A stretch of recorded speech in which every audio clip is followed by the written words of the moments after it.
All right, who is ready for some more Mr. Brian Tracy? That's right. Well, let's give it up for him.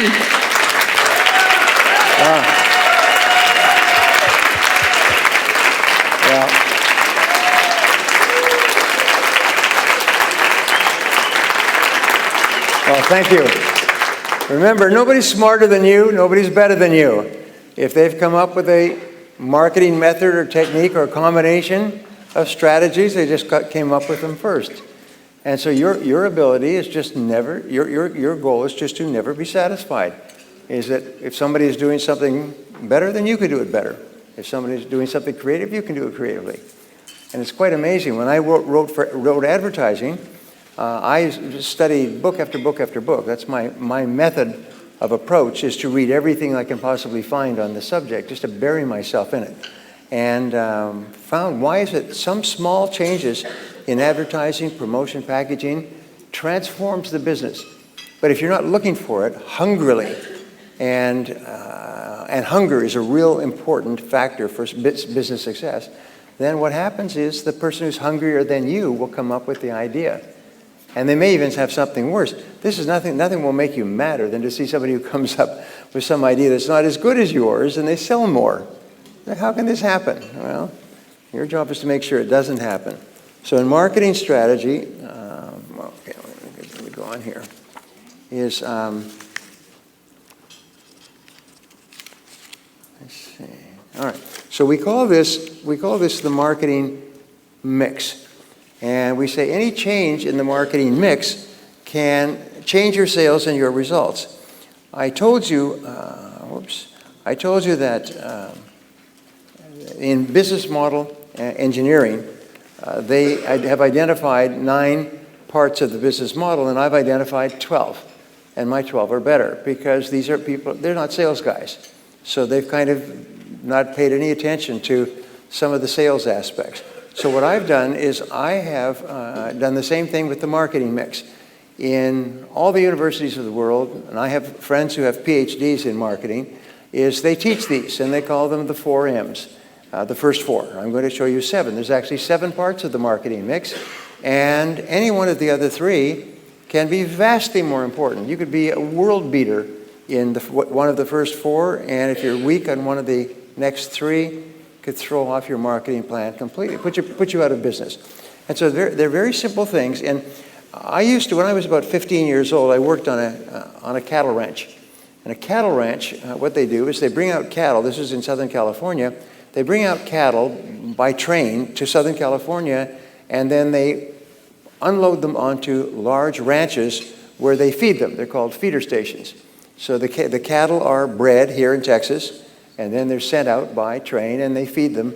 And they feed them up until they're nice and fat, and then they ship them into Los Angeles to the abattoirs, where they're then processed for grocery stores and so on.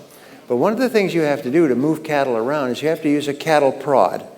And most people have never seen a cattle prod, because who works on a ranch anymore? But a cattle prod is sort of like a long tube. Those of you who know, it's got a long tube, and it's full of batteries. Was it number A batteries, the big fat batteries? And it's got 2 prongs at the end, and it's got a spring. So when you push the prod, all the shocking power of the 5 or 6 batteries goes into the cow. And I always think of things that stimulate people as having the qualities of a cattle prod. You just push it in. Sometimes you can do it with words, by the way. If people who know you, who want to make you mad, they can stick you with a couple of words, or, yeah, your mother's the same way, something like that. They know that it'll make you angry. So what these are cattle prods. These are little ideas that we use to stimulate your brain, because your brain can be stimulated, and sometimes the greatest breakthroughs in history just came in a flash. They just came in a flash. We could do this instead of that. We could do more of this and less of that. We could start this and stop that, and it transformed an entire industry long before anybody could get there. So the marketing mix says any change in the marketing mix can change your sales and your results. And I could spend 3 days just telling you stories of companies that struggled and struggled and struggled. Then they changed one ingredient in the marketing mix, and they became multi-jillion, $100 million companies in extraordinarily competitive markets. I'll just give you one of those, because I know you don't want to hear all my stories. Of course you do. Human beings love stories. You ever seen a wall of a prehistoric cave? What's on the walls, the pictures? They're stories. They're telling the stories of what they did during the day. So the first is the product. And I just looked at the product, and there's the price. And then there is the promotion, how you sell it, marketing and sales. And then there is the place or location. And then there's the packaging, what it looks like. And then there's the positioning, what people think about your product. And then there's the people. So those are the 7 parts. So let's look at them one at a time. So the product, you say, what do you sell? And you always describe your product in terms of benefits or outcomes. You see, what we found, which was shocking, is that people don't care what your product is. They only care what it does. They only care how your product moves them from one position in life to another. They only care how their life will be different after they've used your product as opposed to before. Now, I want to give you a little model. Again, it's my own little model, but everybody that I teach it to worldwide uses it all the time. It's very simple, and it's based on the movie starring Tom Cruise and Cameron Diaz called Night and Day.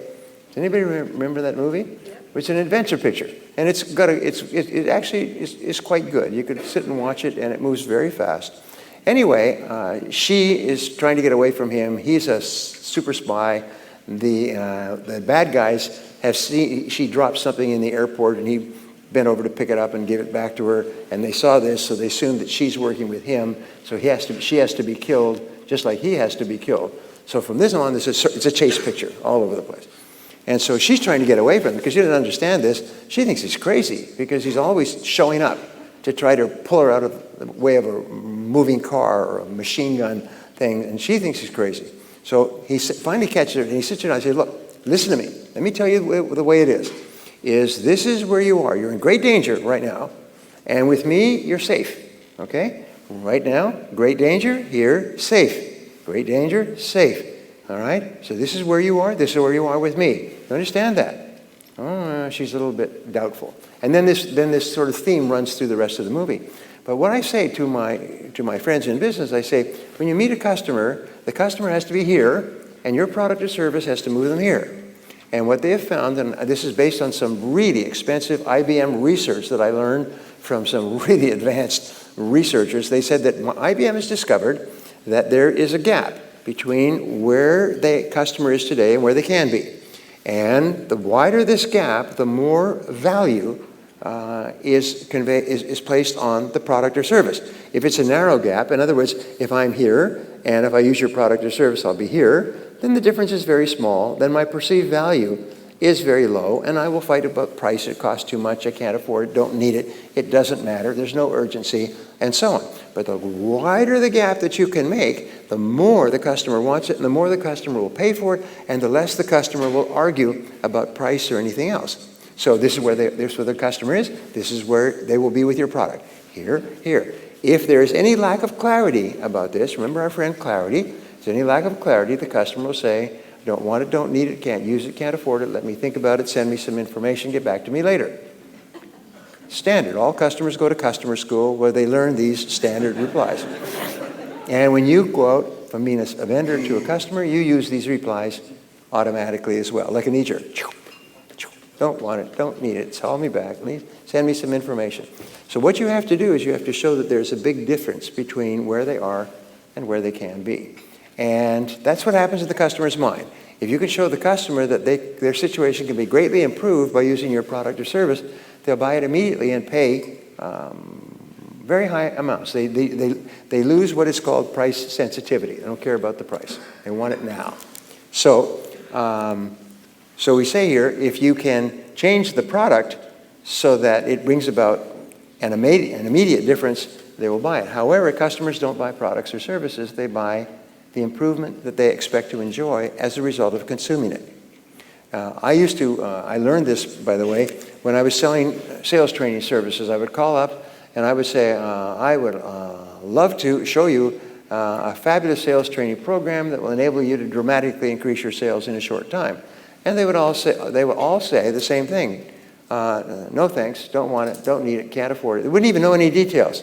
I would offer them the product and they would say no. And I soon found that no sales manager or company owner is interested in sales training.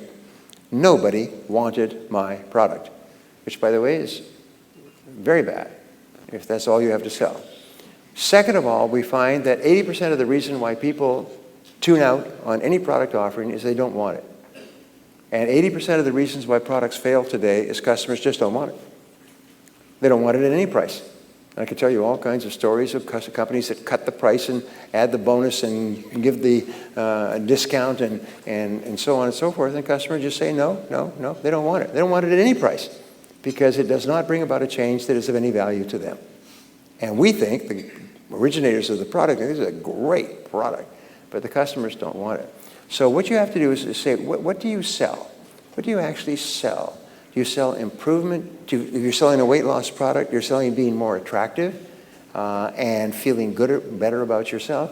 That's what you're selling. So when I was talking to sales managers, I found that nobody wanted any sales training programs. All they wanted was what? They wanted their sales to go up. And they didn't care if you used a form of incense from the mountains of the Himalayas, where all the salespeople would smell it for half an hour and go out and sell, or if you had a special music that you played, or there was a special drink that they drank, or whatever. They didn't care how they got increased sales. Sales training was just one of various methods. And what you had to convince them is, first of all, that they would get what you promised, and second of all, it's superior to any other alternative. So then I would change my offering on the phone, and I would say, hello, my name is Brian Tracy, and I was wondering if you would like to see a way to increase your sales by 20 to 30% over the next 6 to 12 months. And as I told you before, I went from having the phone hung up on me over and over again to being busy all day long, and my seminars full all weekend long. Transformed my career when I started selling what they wanted rather than what I was offering. So keep thinking about that. They don't care what it is. They only care what it does to change their lives in some way. I had a friend who developed a training program. And you know him very well. You've seen him on television when he was back in the day. Now he's much more successful. But his television program, his product offering was how to pick up girls 7 days a week in 1 minute or less. And it's a 3-hour training program. And it's guaranteed. Who wants to attend? Every single person in the bar wanted to attend the program. Yeah, they don't care how you do it. I mean, if it was champagne or flowers or whatever, they just want the result. And they can see instantly the result. Having no girl, having girl. No girl, girl. No girl, girl. I'll take it. How much does it cost? They don't even ask the price. If a person asks the price before giving you a commitment, it means that your sales presentation is wrong. Because if it is correct, they don't ask the price. In fact, they don't want to know the price. They don't care about the price. They care about the benefit or the offering. So, in terms of your product, how you describe your product can transform your entire business. Second is, what does it achieve, avoid, or preserve for your client? What does it achieve for them, a goal that they want? What does it avoid? What kind of security or protection do they have? What does it preserve or save, like life insurance and so on? Number 3, how does it change or improve the life or work of your customer? How does it transform them? By the way, the most powerful word in successful selling is transformation. This product will actually bring about a transformation in your life. It will change your life. Transformation is substantially more than a change. It will transform your life in a way that's really important to you. That's why the people who offer weight loss products on television, they don't say, lose a couple of pounds and, feel better about yourself. They say, cut 10, 20 pounds of ugly fat instantly and have members of the opposite sex falling over you. I mean, we're talking about transformation here. We're talking about a dramatic change. So that is what sells. It's got to have a real benefit. It has to matter. It has to make a difference in the person's life. So that's the price. That's the product. The price is, what does it cost? This is sometimes minor changes in the price can dramatically change the attractiveness of the product. How do you charge? I have a friend who used to sell a product that cost $999 a year, $1,000 a year. And he had a complete team of people, and they were selling from dawn till dusk and really banging their heads against the wall. And he came up with an idea of changing it from $999 a year to $99 a month. And they made the same offer, the benefit guaranteed, $99 a month for 12 months. And so it would obviously be more than if they paid $100 a month or $1,000 cash. And the sales just fell off the hook. Within 3 years, he was a multimillionaire. 2 years later, he retired and lives in Palm Springs now in a golf club, never worked again after the age of 50. He just found a different way to charge for the product. It's the identical product, it's just paid differently. You say, well, that is so simple. Yes. Someone said that all changes for human beings must be simple because the only kind of people that God made is simple people. You can't have a rocket science solution. It's got to be so simple that an average person or a child or someone like us could clearly understand and decide whether we wanted it or not. So how do you charge? Do you charge it all at once? Do you charge it in degrees? Do you charge it in different payments? How does the customer pay? Sometimes just making it, I always say the rule in business is to make it easier for the customer to buy. Make it easy for them to use the product, but make it easy for them to buy. Don't make it complicated. More than 1 or 2 steps is far too much for an average customer. Number 4, could there be a better way to charge or pay? Now, what is the answer to this question? What is the answer to this question? Always. There could always be a better way that would be more attractive to the customer to charge or pay, that would cause them to buy it faster, ask fewer questions, pay more money, and everything else. So just explore. Just explore. Some people say, well, it costs this amount of money, and there's no way we can get it for any less. And then someone else comes up and says, what if we manufactured in Taiwan? Or what if we manufactured components A in China and components B in Estonia? And then we had them assembled in Ireland, and then we had them distributed in the US by another company. In other words, you can change the costing formula, which is one of the biggest issues in the world today, is outsourcing or having products manufactured and distributed overseas, and totally transform your business. Literally walk away with the entire world business because you've been able to maintain the standards of quality or increase them and lower the prices dramatically by outsourcing certain parts of the cost components. Think about that. Think about that. And promotion is, how do you attract new customers? What is your method of attraction? Now, the only question that matters in business is, does it work? Does it work? Does it work? Does it work? And does it work now? Does it work immediately? Does it work quickly? If it doesn't work, don't sit there and look at your navel and wonder and so on and so forth. There's no miracle is going to happen. Stop doing it and change it. Do some more. Do something more. Do something less. Start doing something new. Stop doing something old. Be prepared to make a complete change if necessary until it works. Almost like a medicine. You know, a really good medicine is FDA approved. I know because I'm exploring all this stuff. FDA means that it's been tested and double-blind with thousands of people all over the place. And before they allow it on the market, it works. It works like a dam, and it works now, and it brings about the results that they say on the bottle. And so people can buy it with great confidence and pay, as you've seen, can sometimes pay ridiculous prices for it because they know it's going to work. So how do you attract new customers? Is marketing, advertising, public relations. How do you get people to come to you to learn about your product or service? And by the way, what's the difference between marketing and selling? Marketing is where you get people to raise their hand, say, I'm interested in that offering. I'm interested in that benefit. I'm interested in that change or transformation that will take place in my life if I use your product. Now, tell me about it. That's selling. Selling is where you tell them about it and convince them to go ahead. And there's a whole lot of things that you can do there. Number 3 is sales strategies and methods. What we find is that when a company starts off, everybody sells their own way. And as a company grows, what they have to do is pull back, and it's a whole another thing. They have to pull back and develop a sales system. A sales system is like a recipe for making sales. So all good companies, every salesperson is trained on the recipe. They can add their own personality into the conversation and so on, but in small companies, everybody sells their own way.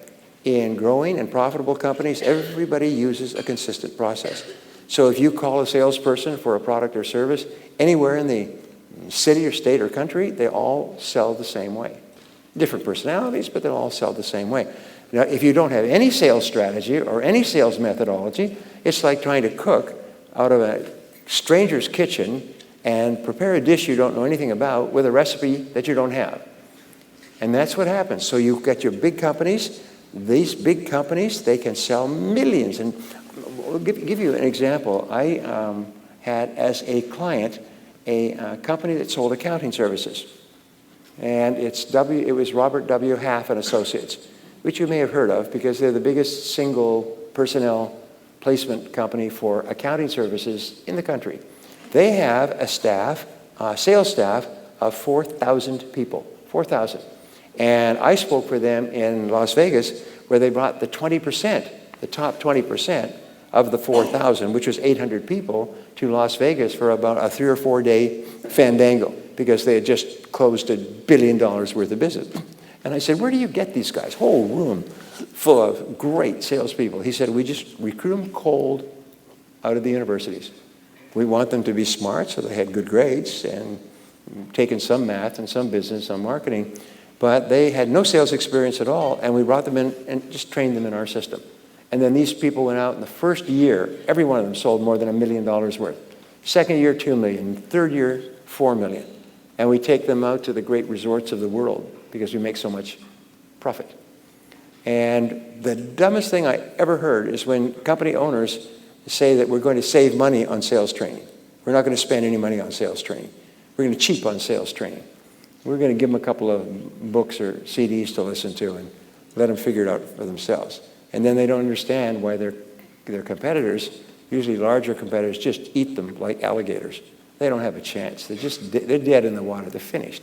You cannot go up against highly trained salespeople. It's like a kid with a stick going up against a very fast gunfighter in the middle of the street. Kids doesn't have a chance. So what you have to do is, do you have a sales strategy? A good sales strategy, and I've worked with companies that have developed sales strategies, and I've gone out to see them, and you see them and your jaw drops.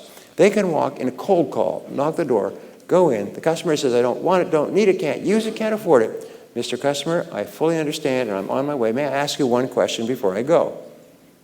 And they ask this question. The customer says, well, maybe. Well, just let me show you what I mean. And 29 minutes later, they're walking out having sold a $4,000 vacuum cleaner. And they're waving to them, thank you, thank you, thank you so much. Would you like to marry my son or daughter? I mean, they love the salespeople. And you listen to that sales presentation is great.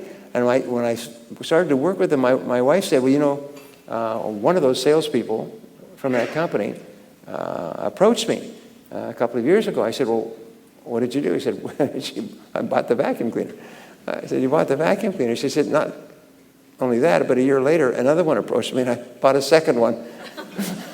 The same presentation. It was absolutely irresistible. Very smart, intelligent, discriminating people, but the presentation was a work of art. You wanted to buy it just to pay them for having given it, because it was so good. Anyway, I cannot overemphasize this, is that if you have a good product, the link between the product and the customer is a good sales presentation. Good salesperson. People rule. People do not buy products or services. People buy people who offer the products or services and who explain the product or services. And they think, well, what I'll do is I'll give a big discount to the customer or a big bonus to the salesperson. Oh, well. Number 4, what could you add, subtract, improve, increase? Do more of, less of, start, or stop to make your promotion better. So you have a steady river of people coming to your stores. Advertising and promotion, which is under sales strategies, under promotion. Advertising and promotion, we say that,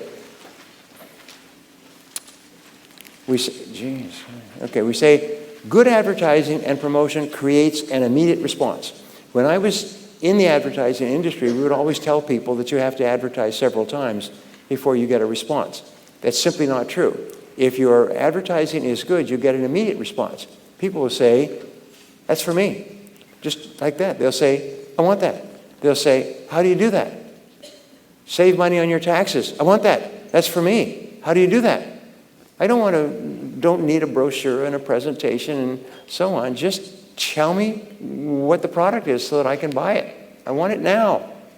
And so good advertising gets an immediate response. The goal is to get customers to want to buy what you are selling. Here's an interesting thing about promotion. I'll talk about it a little later too, is that you don't find a person and try to get them to be interested in your product or service. You find a person who wants it and needs it and can afford it and can use it now, and they just haven't figured out where to buy it from. So in prospecting, in asking questions, in advertising, promotion, you're looking for someone who needs it now. You're not going to go through any persuasion process. Like, there was a company came out many years ago, and it became a multi-billion dollar, one of the biggest companies in the world, and it's called is it Herbalife? Yeah, Herbalife. And with Herbalife, what you did is you bought this product and you took the powder and you mixed it in water and it cleaned out your system. They found out later they had to change it because it had some chemicals that caused your system to become like a roto-rooter. So you could take this and it would just clean out your whole system. And you'd lose weight, and you'd lose weight quickly and consistently. And so they did it by multi-level, and they had a little button. Many of you have seen the button, and it's a white button, and it says in red, lose weight now, and then it said a little blinking red light in the middle, ask me how. And they would just wander, new people would say, go down to the supermarket and walk around the candy department, cookie department, Coca-Cola department, and walk around people for whom this is obviously a desirable product, and just stand there. And you're standing there looking at the cookies or looking at the candies, and she looks over and she says, what's that? Oh, she said, that's what I sell. Lose weight now, ask me how. How do you do that? I want that now. $4 billion in sales in 9 years, all over the world. Unbelievable. And that's what a good piece of promotional stuff does. It makes it, because people who are good prospects, they want it now. There's no hesitation. They don't ask how much it is. They just ask, how soon can I get it? How soon can I get it? And you just throw in, it's guaranteed. How soon can I get it? What's the product? It's called Herbalife. Yeah, I think it was Herbalife. It started by this young guy whose mother died of a serious medical problem, and it turned out later it could have been cured if she'd had proper nutrition. Mark is Mark's name. Mark Hughes. Mark Hughes, that's correct. Yeah, it was Mark Hughes back in the day in California. All the crazies come from California. So the goal is to get customers to want to buy what you're selling and to want to buy it now, and they never ask the price. They just want it now. So the place, the location where you offer it is, where do you offer your products or services? Where do you offer them? Where else could you sell your products or services? There's so many different ones now. And how could you change or improve the location of your sales activities? Now, I could spend the rest of the day giving you examples of this, but let me give you my favorite one. Once upon a time, there was a very attractive woman named Debbie. Debbie was a Mormon, grew up in Salt Lake City, and her mother made beautiful cookies. Made them with butter, by the way. I learned about this store because I was in Maui in Hawaii, and some friends of ours said they were going to be gone for the day. And where were you? They're flying over to the Big Island to get some cookies.